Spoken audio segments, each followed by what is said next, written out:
મિત્રો અને વાલી મિત્રો, ઈ લર્નિંગ ગુજરાત ચેનલની અંદર તમારું સ્વાગત છે। ઈ લર્નિંગ ગુજરાત ચેનલની અંદર ધોરણ 10 ના વિદ્યાર્થીઓને ચેપ્ટર 9 ની અંદર કે ત્રિકોણમિતિના ઉપયોગની અંદર આગળ દાખલા સમજાવી રહ્યા છીએ। તો અહીં ગાડી આ ચેપ્ટરની અંદરથી સરકાર દ્વારા જે અભ્યાસક્રમ નક્કી કરેલો છે તેમાંથી 4 ગુણનો પ્રશ્ન પૂછાશે અને ખૂબ જ સરળ પ્રશ્ન પૂછાશે। તો વિદ્યાર્થી મિત્રો, જે પ્રમાણે રકમની અંદર તમને વર્ણન આપેલું છે તે જ પ્રમાણે અહીં ગાડી તમારે આકૃતિ દોરવાની છે, તે આકૃતિનું વર્ણન લખવાનું છે। આકૃતિનું વર્ણન લખ્યા પછી તમારે તેની માટે ત્રિકોણમિતિનો જો આગળ આપણે 8મા ચેપ્ટરની અંદર જે ઉપયોગ કરી ગયા તેની મદદથી કિંમત મૂકીને તેનું શું કરવાનું છે, વિસ્તરણ કરવાનું છે। તો વિદ્યાર્થી મિત્રો, દાખલાની અંદર આપણે આગળ વધીએ છીએ। તો રકમ અહીં ગાડી તમારી સામે બોર્ડ ઉપર લખેલી છે। સર્કસના તંબુમાં જમીન સાથે શિરોલંબ સ્થિતિમાં રહેલ એક થાંભલાની ટોચ, તો શિરોલંબ તંબુ દોરવાનો નથી, આપણે માત્ર થાંભલો દોરવાનો છે। જમીન સાથે શિરોલંબ સ્થિતિમાં થાંભલો દોરેલો છે, તંબુનો શું દોરેલો છે, થાંભલો દોરેલો છે જે શિરોલંબ છે। તો સર્કસના તંબુમાં જમીન સાથે શિરોલંબ સ્થિતિમાં રહેલા થાંભલાની ટોચથી જમીન સાથે ખેંચીને બાંધેલા 20 મીટર લાંબુ દોરડું, ક્યાંથી બાંધેલું છે, થાંભલાની ટોચથી જમીન ઉપર કોઈ બિંદુથી 20 મીટર લાંબુ શું દોરેલું છે, દોરડું દોરેલું જોડેલું છે। તેની લંબાઈ કેટલી છે, 20 મીટર છે દોરડાની લંબાઈ। દોરડા પર એક કલાકાર ચડી રહ્યો છે, દોરડા પર એક કલાકાર નીચેથી ઉપર ચડી રહ્યો છે। જો દોરડું જમીન સાથે 30 અંશનો ખૂણો બનાવે, દોરડું જમીન સાથે કેટલા અંશનો ખૂણો બનાવે છે, 30 અંશનો ખૂણો બનાવે તો થાંભલાની ઊંચાઈ શોધવાની છે। સાંભળી લો વિદ્યાર્થી મિત્રો, અહીં ગાડી દોરડાની લંબાઈ આપેલી છે, અહીં ગાડી થાંભલાની ઊંચાઈ આપણે શોધવાની છે। તો અહીં ગાડી આકૃતિની અંદર તેનું વર્ણન લખી નાખીશું। તમને નામ યોગ્ય લાગે તે તમે દર્શાવી શકો છો। ABC ની જગ્યાએ PQR લખો તો પણ ચાલે, XYZ લખશો તો પણ ચાલશે। તો આકૃતિનું વર્ણન લખવું ખૂબ જ જરૂરી છે। AB બરાબર શું છે, શિરોલંબ થાંભલો, ચાલો જેની ઊંચાઈ આપણે ધારી લઈએ x મીટર લેતા। ચાલો ત્યાર પછી વિદ્યાર્થી મિત્રો આવે છે AC નું માપ। AC બરાબર દોરડાની લંબાઈ, જે કેટલું આપેલું છે આપણને, 20 મીટર આપેલું છે। ત્યાર પછી એક ખૂણો રચાયો છે AC અને B, તો ખૂણાની વાત કરીશું આપણે ACB, તે કેટલા અંશનો છે, 30 અંશનો છે। હવે વિદ્યાર્થી મિત્રો, આટલું વર્ણન પણ તમે જો લખીને આવશો, પરીક્ષામાં રકમ નથી લખવાની, તેની ખાસ કાળજી રાખવાની છે। આટલું વર્ણન આકૃતિ દોરીને તેનું પણ વર્ણન લખીને આવશો તો પણ તમને તેના કેટલા મળશે, 2 ગુણ મળી શકે છે। હવે ત્યાર પછી આપણે વાત કરવાની છે વિદ્યાર્થી મિત્રો ત્રિકોણ ABC માટે। ABC માટે વાત કરીશું, કઈ બાજુ શોધવાની છે અને કઈ બાજુનું માપ આપણને આપેલું છે। તો આપણે જોઈએ તો 30 અંશની સામેની બાજુનું માપ આપણે શોધવાનું છે અને કર્ણનું માપ આપણને શું છે, આપેલું છે। તો સામેની બાજુ અને કર્ણ સાથે કયો ગુણોત્તર ત્રિકોણમિતિનો મળે છે આપણને, sin મળવાનો છે। તો sin 30 બરાબર, sin 30 અંશ બરાબર સામેની બાજુ એટલે શું લખાશે આપણે, AB લખાશે અને AC એટલે શું લખાશે, કર્ણ લખાશે। હવે sin 30 ની કિંમત આપણે મૂકવાની છે। તો આપણે જાણીએ છીએ તે પ્રમાણે આપણે 3 ત્રિકોણો દોરીને આગળ મૂલ્ય નક્કી કરતા હતા કે 30, 45 અને 60। 30, 45 અને 60 માટે આ કામ વિદ્યાર્થી મિત્રો તમારે ક્યાં કરવાનું છે, રફ કામની અંદર કરવાનું છે। તમે જે સ્થાને દાખલા ગણી રહ્યા છો ત્યાં તમે કરી શકશો નહીં। ઉપરનો ખૂણો લઘુ ખૂણો છે, 30, 45 અને 60। આ રીતે 3 આકૃતિ દોરી દીધા પછી આપણને જેના મૂલ્યની જરૂર હોય તે મૂલ્ય મેળવીશું। તો sin 30 ની જરૂર છે તો આપણે કયો ત્રિકોણ જોવાનો, 30 નો ત્રિકોણ જોવાનો, એટલે થીટા ખૂણાની સામેની બાજુના છેદમાં કર્ણ એટલે 1/2 આપણને મળે છે। sin 30 ની કિંમત મળે છે। AB ની કિંમત વિદ્યાર્થી મિત્રો કેટલી છે, જે આપણે ધારેલી છે, x છે, અને AC ની કિંમત કેટલી છે, 20 છે। ચાલો તો આપણે x ને કરતા બનાવીશું 20 આ બાજુ આવશે 20 ભાગ્યા 2 લખાશે જેથી કરી આપણને x ની કિંમત કેટલી મળે છે 10 મીટર મળે છે આ રીતે x ની કિંમત જે મળી ગઈ તે x ની કિંમત જે આપણે જોઈએ છે તે આપણને પ્રાપ્ત થાય છે તો છેલ્લે જવાબ લખવાનું દરેક વિદ્યાર્થીઓ ભૂલવાનું નહીં કારણ કે અહીં ગાડી પણ તમારો અડધો માર્ક્સ કાપી શકે આમ થાંભલાની ઊંચાઈ x બરાબર 10 મીટર છે ખ્યાલ આવે છે વિદ્યાર્થી મિત્રો તો આ જ રીતે તમારે વ્યવસ્થિત આકૃતિ દોરીને તેનું વર્ણન લખો વર્ણન લખીને તેની કિંમત મૂકો તમને સરળતાથી 4 ગુણ પ્રાપ્ત થઈ જશે ત્યાર પછીનો દાખલો જોવાનો છે વિદ્યાર્થી મિત્રો આપણે વાવાઝોડાને કારણે એક ઝાડ એ રીતે ભાંગીને વળી જાય છે તૂટી નથી જતું વળી જાય છે વરવું અને તૂટવું તૂટવાનો અર્થ એવો થાય છે કે અલગ થઈ જાય છે જ્યારે વળી જવું એટલે તેની સાથે જોડાયેલું રહે છે જે ઘણી વખત આપણે ચોમાસાની અંદર જોયેલું છે જેથી તેની ટોચ જમીન સાથે 30 અંશનો ખૂણો બનાવે છે સમજી લઈએ આપણે અહીં ગાડી એક શીરો લંબ જમીન સાથે શું છે વૃક્ષ છે તો આ વૃક્ષ છે વાવાઝોડાને કારણે એક ઝાડ અને એ રીતે ભાંગીને વળી જાય છે જેથી તેની ટોચ જમીન સાથે 30 અંશનો ખૂણો બનાવે છે સમજી લો કે અહીંથી તે ભાંગી જાય છે તૂટી જાય છે અને તે જમીન સાથે તેની ટોચ કેટલા અંશનો ખૂણો બનાવે છે 30 અંશનો ખૂણો બનાવે છે ઝાડની જમીનને સ્પર્શતી ટોચ ઝાડની જમીનને સ્પર્શતી ટોચ અને ઝાડના થડ વચ્ચેનું અંતર કેટલું છે 8 મીટર છે જે રકમમાં આપેલું છે તો આપણે આખા ઝાડની ઊંચાઈ શોધવાની છે હવે વિદ્યાર્થી મિત્રો આપણે જાણીએ તે પ્રમાણે અહીં સમજી લો કે A B અને C તો આ ભાગ કયો આવશે C ડેશ આવશે કારણ કે આ જ ભાગ નીચે વળીને નીચે જાય છે તો અહીં ગાડી ABC આ રીતે લખશો તો પણ ચાલશે તો અહીં ગાડી AC નું માપ અને AC નું અને AC ડેશ નું માપ કેવું થશે સરખું થશે તો આપણે આનું માપ શોધી લઈએ અને આનું માપ શોધી લઈએ બંને માપનો આપણે સરવાળો કરી નાખીશું તો આપણને કોનું માપ મળી જશે ઝાડની લંબાઈ ઊંચાઈ મળી જશે આપણને તો એ જ રીતે સૌપ્રથમ તો વર્ણન લખી નાખો આ ઝાડ છે BC ડેશ બરાબર ઝાડની ઊંચાઈ ચાલો પછી AB એટલે જમીનથી ઝાડ જે ભાગે તૂટે છે તેની ઊંચાઈ બરાબર x મીટર લેતા વિદ્યાર્થી મિત્રો શબ્દમાં કોઈ પણ જાતનો ફેરફાર થાય તેમાં કોઈ રૂકાવટ છે નહીં એટલે એનું ટેન્શન લેશો નહીં તો કેટલું મળે છે x મીટર મળે છે એ જ રીતે AC બરાબર જ્યાંથી ઝાડ તૂટે છે અને ઝાડની ટોચની લંબાઈ બરાબર y મીટર લેતા આનું માપ કેટલું લઈ લેશું આપણે y મીટર લઈ લેશું ચાલો ત્યાર પછી ખૂણાની વાત કરવાની છે AC અને B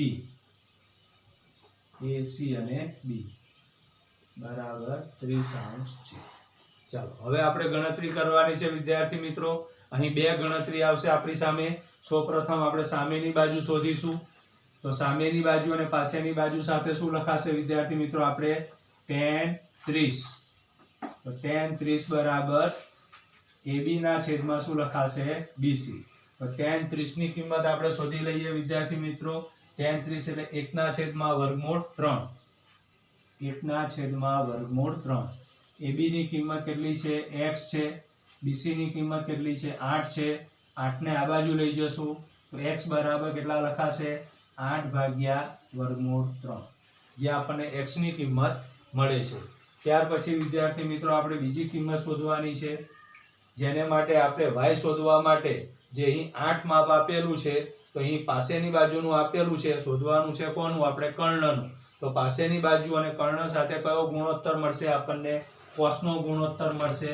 એટલે cos 30 અંશ બરાબર cos 30 અંશ બરાબર પાસેની બાજુ એટલે BC અને કર્ણ એટલે કે AC. તો cos 30 અંશની કિંમત આપણે મેળવીએ તો cos 30 એટલે પાસેની બાજુના છેદમાં કર્ણ વર્ગમૂળ 3/2 વર્ગમૂળ 3/2 BC ની કિંમત જે આપણે શોધેલી છે આપેલી છે તે, અને AC ની કિંમત કેટલી છે? y. હવે વિદ્યાર્થી મિત્રો અહીં ગાડી આપણે કોને કરતા બનાવીશું? y ને કરતા બનાવીશું. તો y બરાબર 2 ક્યાં જશે? 8 ની સાથે ગુણાકારમાં આવશે એટલે 2 ગુણ્યા 8 અને છેદમાં કેટલા લખાશે? વર્ગમૂળ 3. તો 16 ના છેદમાં કેટલા લખાશે? 8. 3. ચાલો હવે અહીં ગાડી આપણને x અને y ની કિંમત મળી ગઈ. હવે આપણે BC' ની કિંમત શોધવી હોય તો આપણે BC' બરાબર કોનું માપ આવશે? AB અને AC' નું AB પ્લસ AC' તો AB વત્તા તો AC' ની જગ્યાએ શું લખી શકો તમે? AC લખી શકશો. હવે AB ની કિંમત કેટલી છે? x છે અને AC ની કિંમત કેટલી છે? y છે. અહીં ગાડી x ની કિંમત જે આપણી પાસે છે તે મૂકી દઈએ. તો x ની કિંમત કેટલી છે? 8/√3 વત્તા y ની કિંમત કેટલી છે? 16/√3. ચાલો તો અહીં ગાડી આપણે સરવાળો કરીશું. તો સરવાળાની અંદર તમે જોઈ શકો છો બંનેના છેદ કેવા છે? સરખા. તો બંનેના છેદ સરખા છે તો છેદ કેટલી વખત લખાશે? એક વખત. ને 8 વત્તા કેટલા લખાય છે? 16. તો 16 ને 8 કેટલા થશે વિદ્યાર્થી મિત્રો? 24/√3. ચાલો 24/√3 જે મળે છે તે આપણને કોની કિંમત મળે છે વિદ્યાર્થી મિત્રો? વૃક્ષ ઝાડની ઊંચાઈ મળે છે. તો અંતની અંદર દરેક વિદ્યાર્થીઓને ખાસ જણાવવાનું કે જવાબ લખવાનો ભૂલવાનો નહીં. જે પ્રમાણે અહીં ગાડી આપણે જવાબ લખીએ છીએ તે જ પ્રમાણે આપણે અહીં ગાડી પણ જવાબ દર્શાવવાનો રહેશે, કારણ કે જવાબનો પણ આપણને શું મળે છે? અડધો માર્ક્સ મળે છે. વિદ્યાર્થી મિત્રો જે પ્રમાણે અહીં 24/√3 આવે છે તો અહીં ગાડી છેદમાં આપણે √3 કિંમત ન રાખી શકીએ. તો એને માટે વિદ્યાર્થી મિત્રો આપણે શું કરીશું કે 24/√3 તો √3 વડે અંશ અને છેદને આપણે શું કરી નાખીશું? ગુણાકાર કરી નાખીશું. જે ગુણાકાર થઈ જવાને કારણે છેદમાંથી √3 નીકળી જશે. તો √3 એટલે કે 24/3 છેદમાં √3 અને √3 એટલે કેટલા લખાશે? 3 લખાશે. અહીં ગાડી છેદ ઉડતા હોય તો ઉડાડવાના, ન ઉડતા હોય તો નહીં ઉડાડવાના. એટલે 8 તાલીને 24. એટલે જવાબ કેટલો આવે છે? આપણે 8/3. એટલે કે અંતની અંદર આપણે જે જવાબ લખવાના છે તે જવાબ આપણે છેદમાં વર્ગમૂળ વાળી કિંમત રાખવાની નહીં. એને માટે આપણે છેલ્લે જવાબ કયો લખીશું અહીં ગાડી? કે 8/3 જવાબ રાખવાનો છે. ઉભો રહે વિદ્યાર્થી મિત્રો, આગળના પ્રશ્નનો અભ્યાસ કરીએ આપણે. ટાવરના પાયાથી 30 મીટર દૂર રહેલા જમીન પરના એક બિંદુથી ટાવરનો ઉચ્છેદ કોણ 30 છે. તો ટાવરની ઊંચાઈ શોધવાની છે.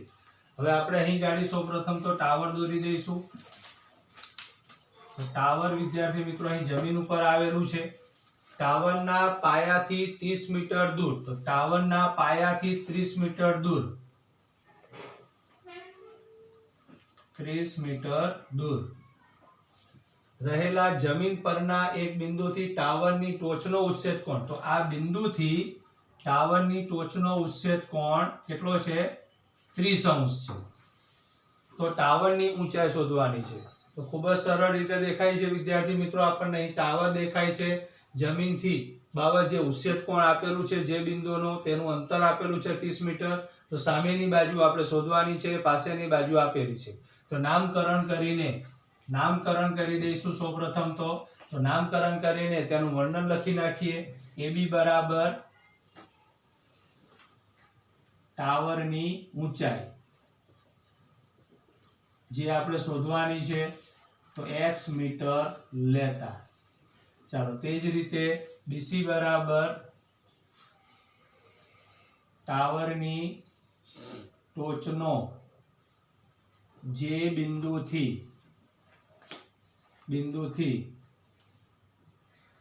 ઉત્સેક કોણ 30° છે તે સ્થાન, તો તે સ્થાન કેટલું છે? ટાવરથી 30 મીટર છે. અને ACB આપણે આપેલું છે, AC બરાબર 30°, જે આપણને આપી દીધેલું છે. ચાલો હવે આપણે શેનો ઉપયોગ કરી શકશું વિદ્યાર્થી મિત્રો? સામેની બાજુ અને પાસેની બાજુ. એટલે શું લઈશું આપણે? ત્રિકોણ ABC માટે tan 30° બરાબર AB એટલે સામેની બાજુ અને BC એટલે પાસેની બાજુ. તો tan 30 ની કિંમત આપણે લઈ લેશું 1/3. 1/3. AB ની કિંમત કેટલી છે વિદ્યાર્થી મિત્રો? જે આપણે લીધેલી છે x, અને BC ની કિંમત કેટલી છે? 30.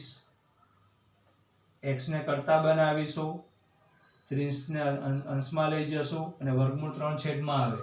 અહીં ફરીથી √3 આવે છે, તો √3 ને આપણે શું કરીશું? દૂર કરી દઈશું. 30 √3 છેદમાં કેટલા આવશે? 3. છેદ ઉડે છે તો ઉડાડી દઈશું આપણે. 10 √3. તો આ રીતે આપણને આમ ટાવરની ઊંચાઈ x બરાબર 10 √3 મીટર મળે છે. ખ્યાલ આવે છે વિદ્યાર્થી મિત્રો? ચાલો એ જ રીતે વિદ્યાર્થી મિત્રો અહીં એક દાખલો જોવાનો છે, જે અત્યારે વર્તમાનની અંદર તેનો તમે ઉપયોગ કરી રહ્યા છો અથવા કરી લીધો હશે. એક પતંગ જમીનથી 60 મીટરની ઊંચાઈ પર ઉડી રહેલ છે. જમીનથી પતંગની ઊંચાઈ કેટલી છે? 60 મીટર. એક પતંગ જમીનથી 60 મીટરની ઊંચાઈ પર ઉડી રહેલ છે.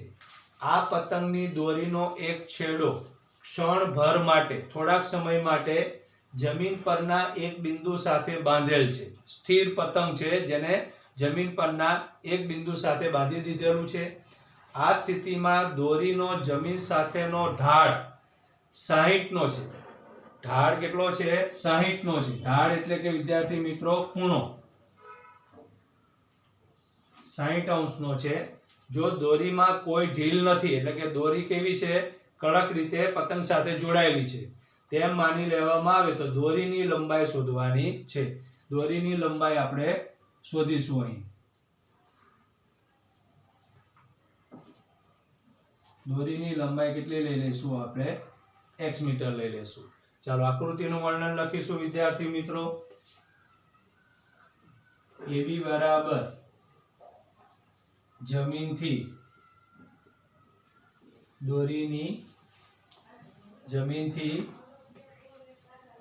પતંગની ઊંચાઈ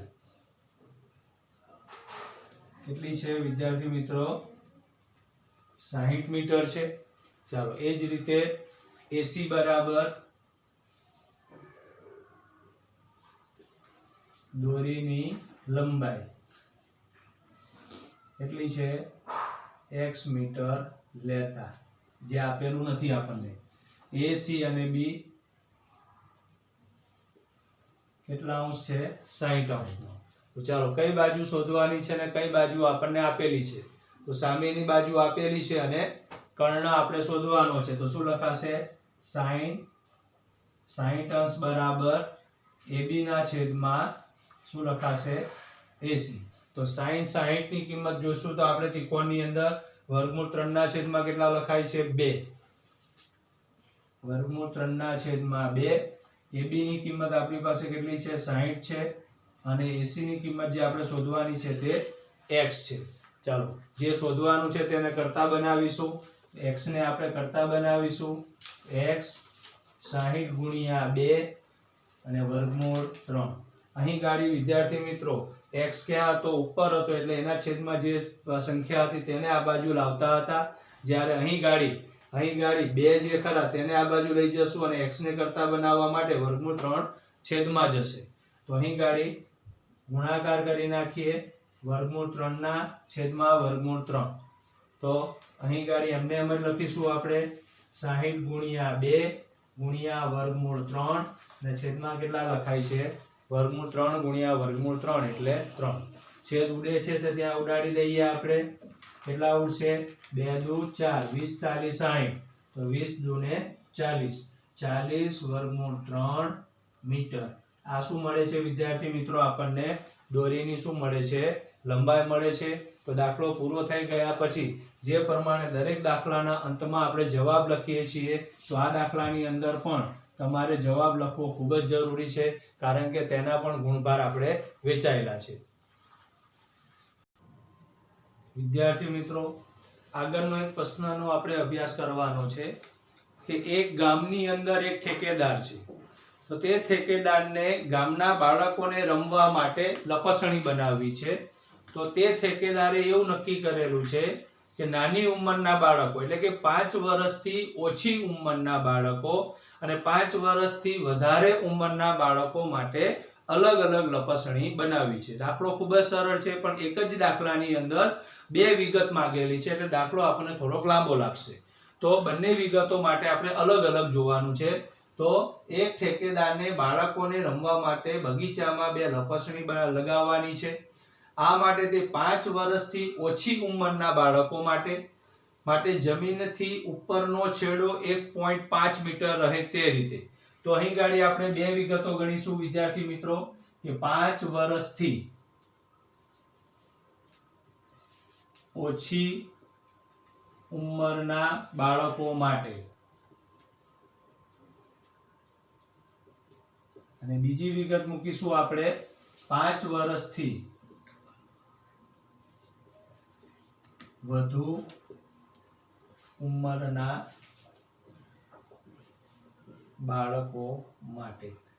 તો 5 વર્ષથી ઓછી ઉંમરના બાળકો અને 5 વર્ષથી વધુ ઉંમરના બાળકો માટે તો 2 લપસણી મૂકવાની છે વિદ્યાર્થી મિત્રો. અહીં ગાડી લપસણી જે ખરી તે ખાસ આકૃતિમાં ધ્યાન રાખજો વિદ્યાર્થી મિત્રો કે અહીં ગાડી જે આકૃતિ ખરી તે લપસણી આ રીતે મળશે આપણને કારણ કે તેની ઊંચાઈ કેવી છે જમીનથી ઓછી છે.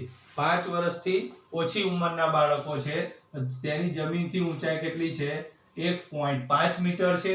જ્યારે 5 વર્ષથી વધુ ઉંમરના બાળકો માટે ઊંચાઈ કેવી લઈશું આપણે વધારે લેવાની છે એટલે કે 3 મીટર જેટલી લેવાની છે જે આપણને રકમની અંદર આપેલું છે. અહીં ગાડી ઊંચાઈ કેટલી આવશે 3 મીટર આવશે. ચાલો હવે બંનેનો ખૂણો બંનેના ખૂણાની પણ વાત કરવાની છે. તો બંનેના ખૂણાની વાત કરીશું તો વિદ્યાર્થી મિત્રો 1.5 મીટર રહે અને જમીન સાથે કેટલા અંશનો ખૂણો બનાવે છે 30 અંશનો. તો અહીં ગાડી ખૂણો કેટલા અંશનો બને છે 30 અંશનો બને છે અને અહીં ગાડી ખૂણો કેટલા અંશનો બને છે 60 અંશનો બને છે. તો બંને આકૃતિની અંદર આપણે શું શોધવાનું છે લપસણીઓની લંબાઈ શોધવાની છે જે લપસણીની લંબાઈ કેટલી છે તે. તો બંને આકૃતિની અંદર અલગ અલગ નામકરણ કરીશું આપણે ABC લખીશું અને અહીંયા PQR લખીશું અને બંને આકૃતિનું નામકરણ તમારે અલગથી કરવાનું રહેશે. તો સૌપ્રથમ લખીએ છીએ AB બરાબર લપસણીની ઊંચાઈ કેટલી છે 1.5 મીટર. એ જ રીતે AC બરાબર લપસણીની લંબાઈ જે આપણે શોધવાની છે તો કેટલી લઈ લઈએ x મીટર લઈ લઈશું. x મીટર લઈ લઈશું. ત્યાર પછી આપણે ત્રિકોણની અંદર જે ઉપયોગ કરવાનો છે ખૂણાની સામેની બાજુ અને કર્ણ. તો સામેની બાજુ અને કર્ણ સાથે કયું માપ જોડાશે વિદ્યાર્થી મિત્રો sin 30. sin 30 બરાબર AB ના છેદમાં આપણને શું મળે છે AC મળે છે. તો sin 30 ની કિંમત આપણે લખીશું જે આપણી પાસે કોષ્ટક તૈયાર છે એના ઉપરથી 1 ના છેદમાં કેટલા લખાશે 2 લખાશે. AB ની કિંમત આપણી પાસે 1.5 છે. AC ની કિંમત x છે. x ને કરતા બનાવીશું 1.5 ગુણ્યા 2 એટલે કેટલા લખાશે 3.0. 15 દુ 30, 1 પોઈન્ટ કપાય છે તો x બરાબર આપણને કેટલા મળે છે 3 મીટર. તો 5 વર્ષથી ઓછી ઉંમરના બાળકો માટે આપણને લપસણીની લંબાઈ કેટલી મળે છે 3 મીટર મળવાની છે. જ્યારે એનો પણ જવાબ આપણે અહીંથી અલગથી લખીશું જે આગળના દાખલામાં જે પ્રમાણે આપણે લખેલું છે તે પ્રમાણે. એ જ રીતે 5 વર્ષથી વધુ ઉંમરના બાળકો માટે પણ આપણે લખીશું. તો આકૃતિનું વર્ણન લખી નાખીશું. સૌપ્રથમ તો PQ બરાબર જે પ્રમાણે આપણે અહીં ગાડી વર્ણન લખેલું છે તે જ રીતે ત્યાં પણ આપણે વર્ણન લખીશું. PQ બરાબર લપસણીની ઊંચાઈ જે કેટલી આપેલી છે આપણને 3 મીટર આપેલી છે. એ જ રીતે PR બરાબર શું લખીશું આપણે y મીટર લઈ લેશું. PR બરાબર લપસણીની લંબાઈ y મીટર લેતા. ચાલો અહીં ગાડી જે પ્રમાણે આપણે sin 30° લીધેલું છે તો અહીં ખૂણો બદલાઈ જાય છે તો શું લખાશે sin 60° બરાબર સામેની બાજુ એટલે PQ અને પાછળની બાજુ એટલે PR. તો sin 60 ની કિંમત પણ આપણે આપણા કોષ્ટકમાંથી મેળવીશું કે વર્ગમૂળ 3 ના છેદમાં કેટલા લઈશું 2. વર્ગમૂળ 3 ના છેદમાં 2. તો PQ ની કિંમત કેટલી છે 3 છે અને PR ની કિંમત કેટલી છે y. તો આપણે કોને કરતા બનાવીશું વિદ્યાર્થી મિત્રો y ને કરતા બનાવીશું. y બરાબર 3 ગુણ્યા 2 છેદમાં વર્ગમૂળ 3. હવે અહીં ગાડી તમે છેદમાં જે વર્ગમૂળ 3 આવે છે તે વર્ગમૂળ 3 ને તમે બે રીતે દૂર કરી શકો. આગળના દાખલાની અંદર વર્ગમૂળ 3 વડે અંશ અને છેદને ગુણીને પણ કરતા હતા. તો અહીં ગાડી ઉપર 3 છે તો અહીં ગાડી એ રીતે પણ તમે દાખલો કરી શકો છો વિદ્યાર્થી મિત્રો કે y બરાબર 2 ગુણ્યા વર્ગમૂળ 3 અને વર્ગમૂળ 3 છેદમાં વર્ગમૂળ 3. તો એક વર્ગમૂળ 3 જતું રહેશે એટલે કેટલા મળશે 2 વર્ગમૂળ 3 મીટર. તો અહીં ગાડી વિદ્યાર્થી મિત્રો વર્ગમૂળ 3 અને વર્ગમૂળ 3 વડે ગુણીને પણ જો તમે કરશો તો પણ છેલ્લે તમારા શું ઉડી જવાના છે 3 છેદ ઉડી જશે જેથી કરી તમને કેટલા મળશે 2 વર્ગમૂળ 3 મળશે. તો જે રીતે અહીં તમે જવાબ લખેલો છે અહીં પણ દાખલો પૂરો થાય એટલે તમારે જવાબ લખવાનો રહેશે. તો દરેક વિદ્યાર્થીઓને ખાસ જણાવવાનું ખૂબ જ સરળ રીતે દાખલા તમને આવડી શકે એવા છે. રકમ ઉપરથી આકૃતિ દોરવાની છે. નામકરણ તમને યોગ્ય લાગે તે પ્રમાણે કરી શકો. વર્ણનની અંદર પણ શબ્દ થોડા ઘણા આગા પાછા થાય તો ચાલે, એમાં કોઈ જાતનો ફરક નથી પડતો. પણ વર્ણન તમે લખેલું હશે તો તેના તમને સંપૂર્ણ માર્ક્સ મળી શકે તેમ છે.